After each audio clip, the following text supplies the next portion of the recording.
morning. Archaic, undemocratic, complex, ambiguous, indirect, and dangerous.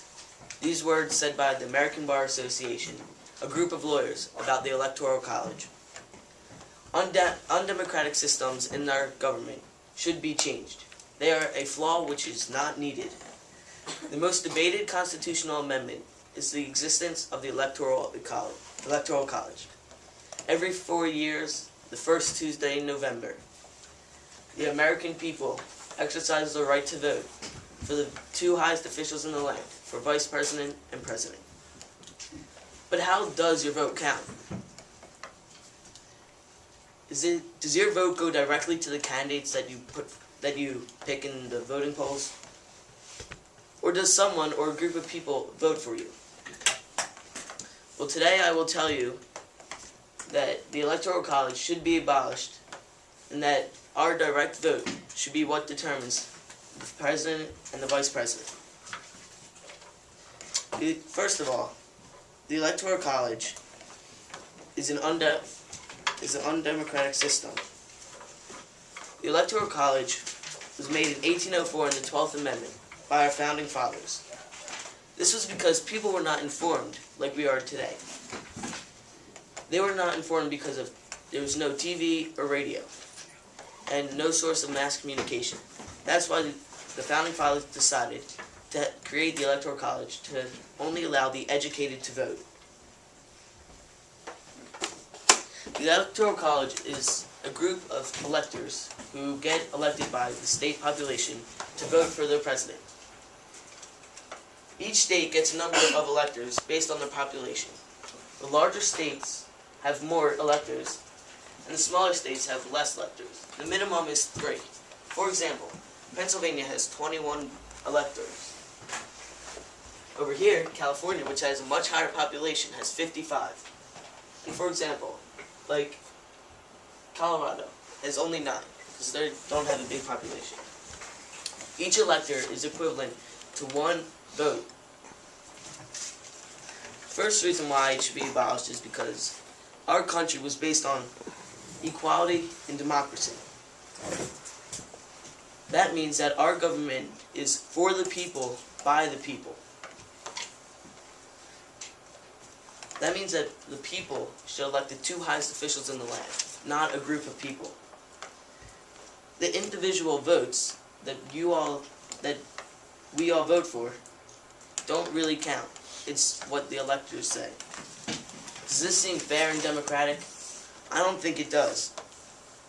The Electoral College does not propose a fair and equal voting system for the United States.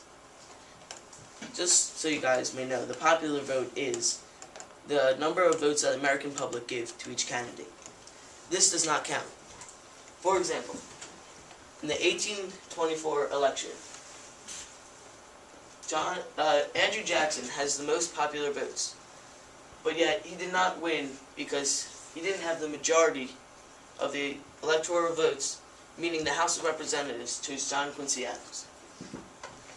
1876, also another case, where Hayes had more of the popular vote. Let's see here, Hayes got less popular vote, but Hayes had 1 more electoral vote, meaning that he would win that election. Also, another case, in 1888, Harrison and Cleveland. Here, Cleveland won most popular votes, but as you can tell, Harrison won more electoral votes. And finally, the most recent 2000, with George Bush and Al Gore. Al Gore got most popular votes, but he did not win the electoral votes, meaning he did not win. Some people thought that Bush was not right to lead our country. By this statistic, this is saying that most of the country did not back up Bush in his way to lead our country as a whole. My second reason is that it decreases voter turnout. This system is a winner-take-all system, except Maine and Nebraska, where they can split up. Meaning that if one candidate wins a certain state, they get every single electoral vote.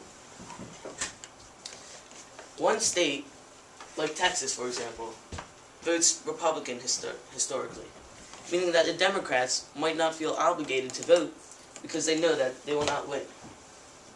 And California historically votes Democratic. All the Republicans might feel discouraged to go to the polls because they know, or they think, because it's usually Democrat, that their voice might not be heard. Also, the state gets the same amount of electoral votes, no matter how many people show up to the polls and vote. So the state has no incentive to tell the voters to go vote. The American public wants more power and their voice to be heard, so they can turn out and every vote can count. Third, the Electoral College makes candidates campaign in not every state. For example, the safe states are the states that are less competitive and that usually go one way.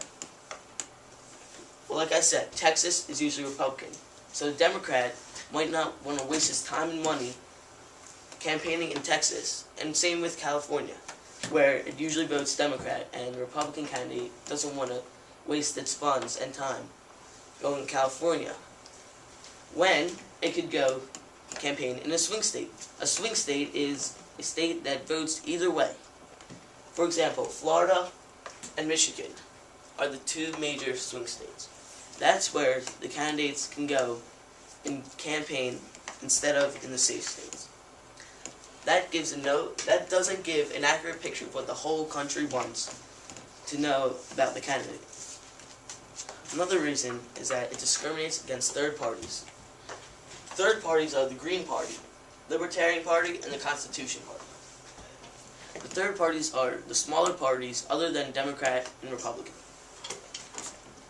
As you see here, this is a symbol of Republicans, this is a symbol of Democrats, and this is the third parties. There's no room for them in this United States. The third parties are spread across the whole country and not central in every single state, meaning they won't have a chance to win any electoral votes. With no strong chance, they're also excluded from the national debate, which means that they can't prosper. So if you put a popular vote in, more third-party representatives will go out and vote, and they will get more representation. When they made the system in 1804, there was only bipartisan elections, meaning two parties. Now there's many parties that are beginning to pop out. To further support my opinion, I conducted surveys that I gave to Upper Dublin high school teachers. One teacher said that the Electoral College is undemocratic because it ignores and makes the popular vote unnecessary. She also said that if there was a popular vote, she would feel more inclined to vote because her voice would be heard more. Finally, in conclusion, the Electoral College should be abolished and not part of the presidential elections. It is an undemocratic system, does not propose a fair and equal voting system, decreases voter turnout, it forces candidates to not campaign in every state, and it discriminates against third parties. I hope you guys now have a better understanding on how your vote will be counted, because some of you will be voting in the next election, or everybody will be voting in the next two elections. I propose to you that if you are in favor of my points, to write letters to representatives saying what you think about the Electoral College. My plan is that the popular vote should count, and that each state should count their population's votes instead of the federal government, and that security should be tightened at polls to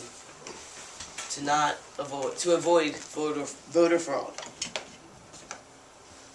This quote posted in the New York Times sums up my points. It is a ridiculous setup which thwarts the will of majority, distorts presidential campaigning, and has the potential to produce a true constitutional crisis. The majority does not rule, and every vote is not equal. Those are the reasons